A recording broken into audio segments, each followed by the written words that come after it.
Hola, mi nombre es Pablo Gabriel Valderrama Esquivel, estudiante de Derecho de la Universidad Yacambú de la materia Derecho Laboral Colectivo, y a continuación vamos a desarrollar el tema número 3 dedicado a los sindicatos de los trabajadores y las trabajadoras en la legislación venezolana, tocando temas como las clases de sindicatos, los requisitos para la formación de los sindicatos, el pluralismo en los sindicatos, los fondos para los sindicatos, entre otros.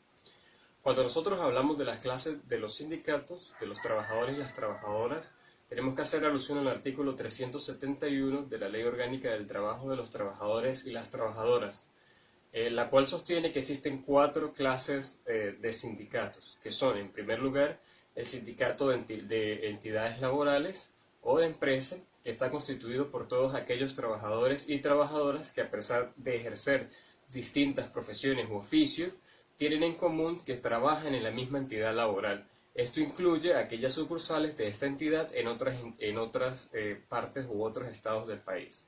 En segundo lugar, se tienen los sindicatos profesionales, que está integrado por los y las profesionales que tienen en común el mismo ejercicio de la arte, profesión u oficio y que pueden incluso trabajarle a distintos patronos. La ley también establece y permite que si las personas trabajan a cuenta propia o individualmente, pudiesen formar en ejercicio de la misma profesión un sindicato.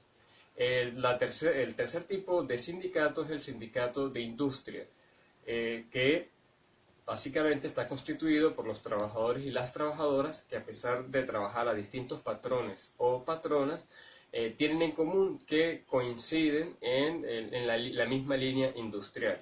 Existe una posibilidad de que esa misma línea industrial tenga un solo patrono y de todas formas se pueda conformar o constituir el sindicato. Por último, se tienen los sindicatos sectoriales, que están constituidos por los y las trabajadoras que, a pesar de ejercer distintas profesiones u oficios y de trabajar a distintos patrones o patronas, tienen en común o coinciden en la misma línea comercial o en la prestación de un servicio o la agricultura, y entonces se pueden reunir o juntar para la defensa de sus derechos, pudiendo incluso estos sectores estar subsumidos bajo un solo patrón. Entonces, estas son en líneas generales las clases de sindicatos establecidas en la Ley Orgánica de los Trabajadores y las Trabajadoras. A continuación los dejo con mi compañera Miriam Montero.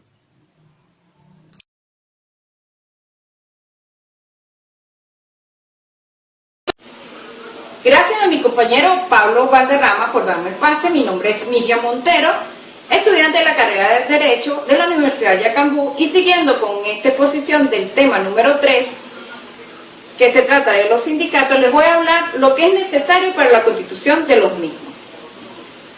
Los trabajadores y trabajadoras podrían constituir sindicatos o formar parte de ellos en los que ya existen o estén constituidos. Ellos mismos podrán participar en la dirección y administración sindical de los mismos. Un sindicato se puede constituir con 20 o más trabajadores y trabajadoras de una empresa, y podrán constituir un sindicato de empresa. Este mismo número de trabajadores y trabajadoras será suficiente para constituir un sindicato de trabajadores y trabajadores agrícolas. Tenemos que para constituir un sindicato profesional solamente bastará 40 o más trabajadores que ejerzan una misma profesión, oficio o trabajo, o trabajos similares o conexos, y que presten servicio en una empresa de la misma rama industrial. Un sindicato de industria o sectorial puede constituirse con 40 o más trabajadores y trabajadoras que presten servicio en 2 o más entidades de trabajo de una misma rama industrial, comercial o de servicios. Un sindicato regional o nacional se constituye con 150 trabajadores y trabajadoras de 2 o más entidades colindantes.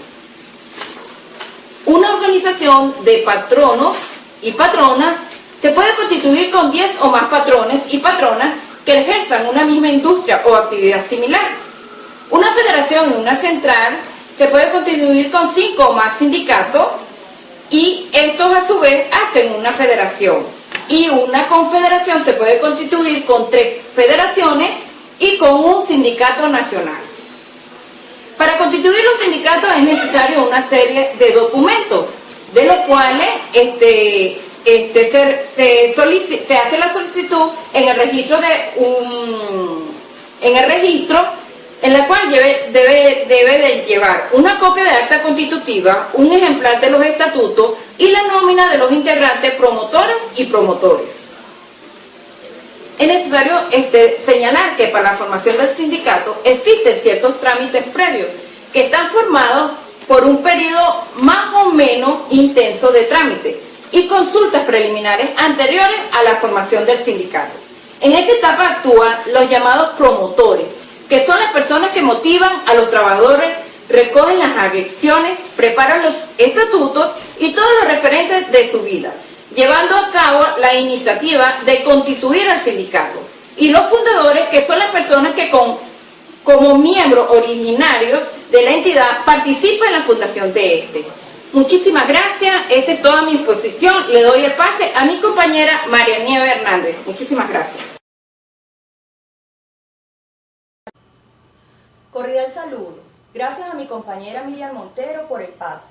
Mi nombre es María Nieves Hernández, estudiante de la carrera de Derecho. En esta oportunidad y dando continuidad a la exposición grupal de la Cátedra de Derecho del Trabajo Colectivo, me corresponde desarrollar dos puntos de gran importancia en este tema, como lo son el pluralismo sindical y la sindicalización de los empleados. Primeramente, comenzaré diciendo que el pluralismo sindical aparece como el resultado de la libertad sindical y permite la multiplicidad de asociaciones profesionales o sindicatos, debido a que no pueden exigirse, sin menoscabar la libertad sindical, la adhesión unánime de todos los trabajadores a un determinado sindicato.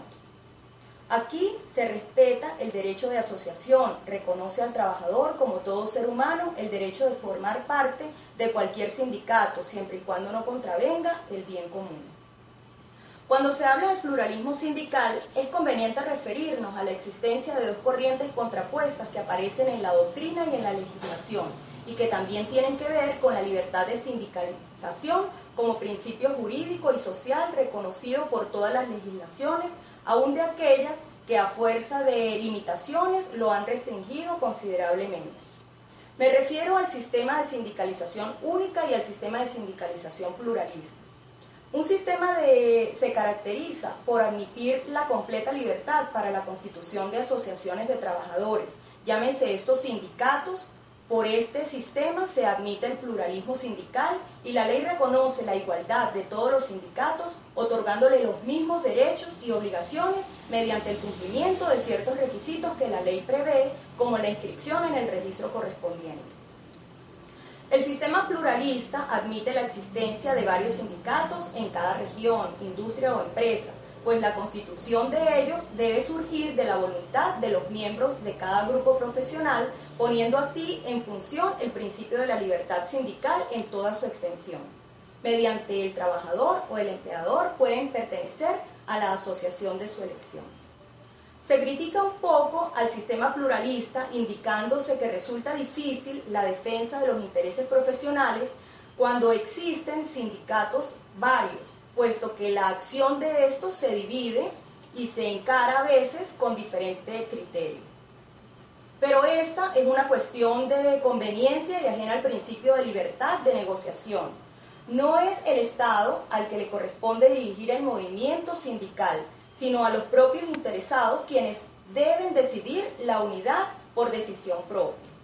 También se objeta al sistema pluralista la dificultad de determinar el sindicato que debe llevar a cabo la concertación de negociaciones colectivas, especialmente las convenciones colectivas de trabajo, cuyos efectos se extienden posteriormente a toda actividad.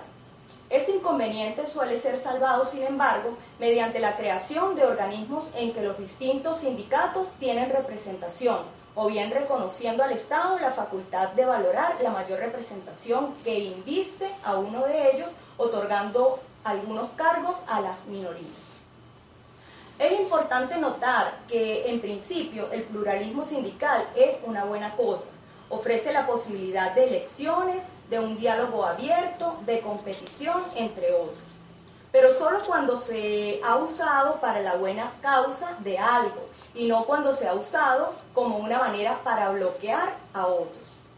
Debería ser algo constructivo. Estar en contra del pluralismo sindical significa estar realmente contra la democracia. Concluyo este punto diciendo que solo cuando los sindicatos trabajan juntos existirá un pluralismo real. A continuación les hablaré sobre la sindicalización de los empleados.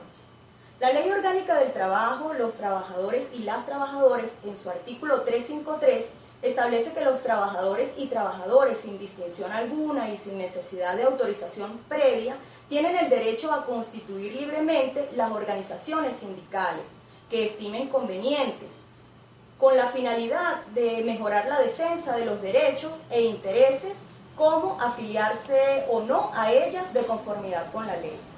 De igual modo, esta misma ley, en su artículo 355, establece que nadie podrá ser obligado ni constreñido, directa o indirectamente, a formar parte o no de un sindicato. Los sindicatos tienen derecho a redactar sus propios estatutos y reglamentos y elegir libremente a los integrantes de su junta directiva, a programar y organizar su administración y además establecer pautas para realizar su acción sindical.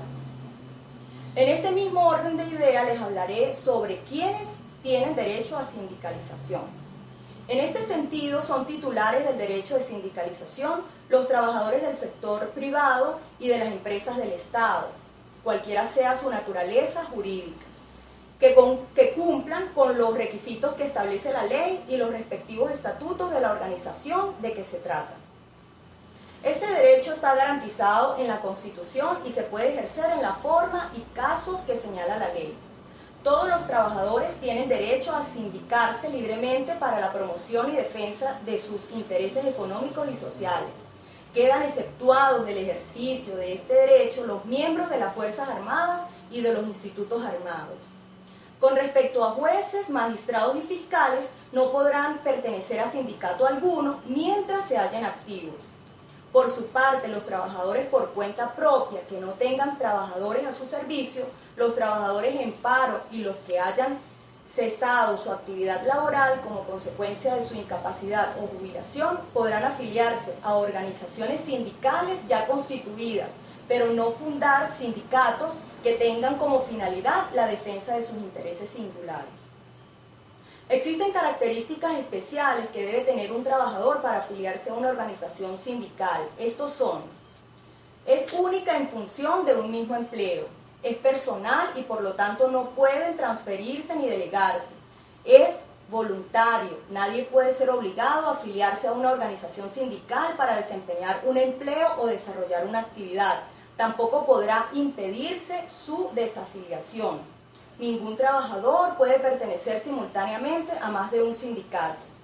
En lo que respecta al derecho de los trabajadores a sindicarse, cabe destacar que los mismos tienen derecho a la actividad sindical. Para ello, el trabajador puede afiliarse al sindicato de su elección con la sola condición de observar los estatutos del mismo o a separarse del que estuviera afiliado, no pudiendo nadie ser obligado a afiliarse a un sindicato. Los afiliados podrán elegir libremente a sus representantes dentro de cada sindicato. Ahora bien, ¿por qué los empleados se afilian a sindicatos? Hay que tomar en consideración que las personas se afilian a los sindicatos por muchas razones, que tienden a cambiar con el paso del tiempo y que involucran aspectos laborales, personales, sociales o políticos. Estas son algunas de las razones principales que motivan a los trabajadores: insatisfacción con la administración, la necesidad de un medio de expresión social, la oportunidad de liderazgo, la sindicalización obligatoria y la presión de los colegas. Los dejo ahora con mi compañera Juana Millán.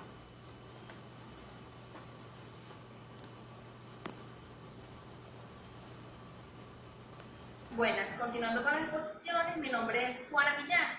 En esta oportunidad les voy a explicar cuál es el procedimiento para el registro de una organización sindical. Fíjense bien, los interesados y las interesadas en el registro de una organización sindical deben presentar la documentación. ¿Cuál documentación? La que nos acaba de exponer nuestra amiga Miriam. Esta documentación la deben presentar ante el Registro Nacional de Organizaciones Sindicales. Este Registro Nacional de Organizaciones Sindicales se encuentra ubicado en cada inspectoría del trabajo, o sea, sea que en cada uno de los estados de Venezuela hay un registro nacional de organizaciones sindicales ubicadas dentro de una de las inspectorías.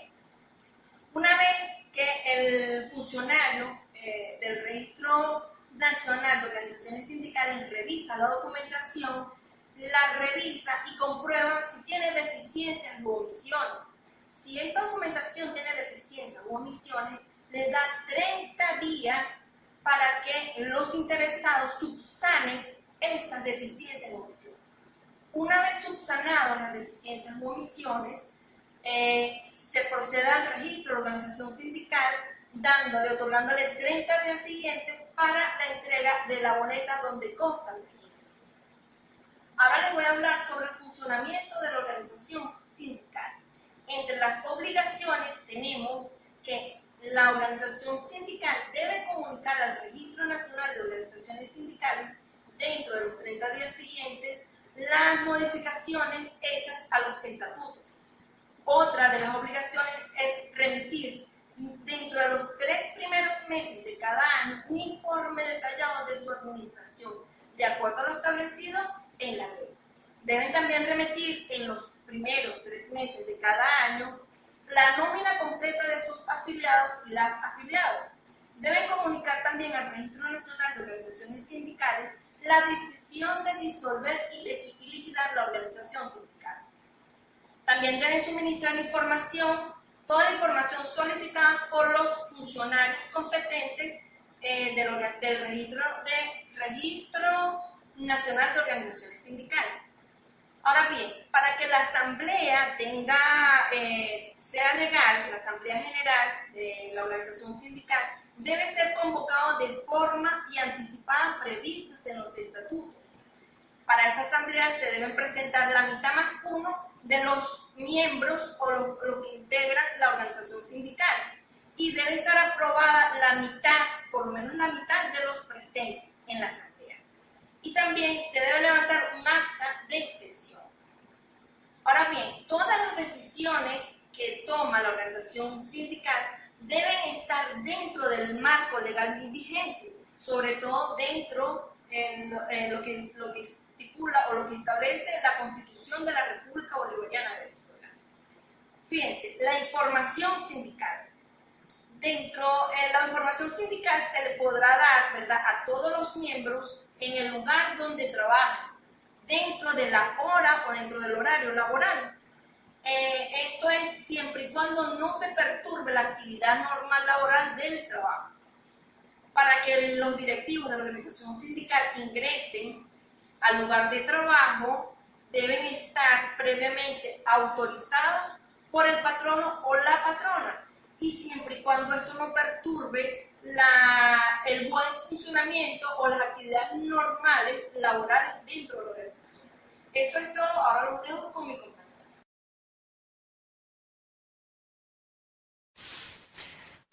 Buenas noches, mi nombre es José Daniel Ascanio. Les voy a exponer sobre los fondos sindicales. Los fondos sindicales son los dineros que serán usados para satisfacer el presupuesto de los gastos del sindicato.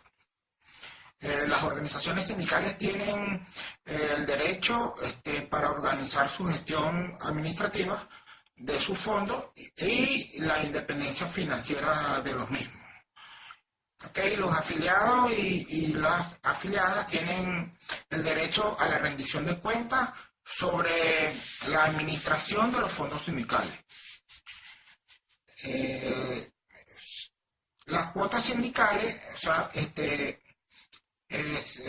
los patronos y las patronas deberán descontar del salario de los trabajadores afiliados a una organización sindical las cuotas ordinarias o extraordinarias de la organización sindical haya fijado en conformidad a los estatutos y que hayan sido autorizados por sus trabajadores. La suma recaudadas de las mismas, las entregará el patrono o la patrona a los representantes autorizados en la organización sindical, tan pronto haya hecho la recaudación. Esto deben hacerse mediante un cheque girado a nombre de la organización sindical. No podrán ser pagadas en efectivo ni en cheques a nombre de personas naturales o jurídicas distintas a lo que es la organización sindical como tal. La autorización de por trabajadores, ¿verdad? Está en la obligación los patronos, de hacer el descuento de la cuota sindical establecida en el artículo, con el artículo 412 de nuestra ley del trabajo, que lo estipula. Y hacer el mismo, la cuota sindical autorizada no podrá ser entregada a una organización sindical distinta de su elección, como ya lo dije.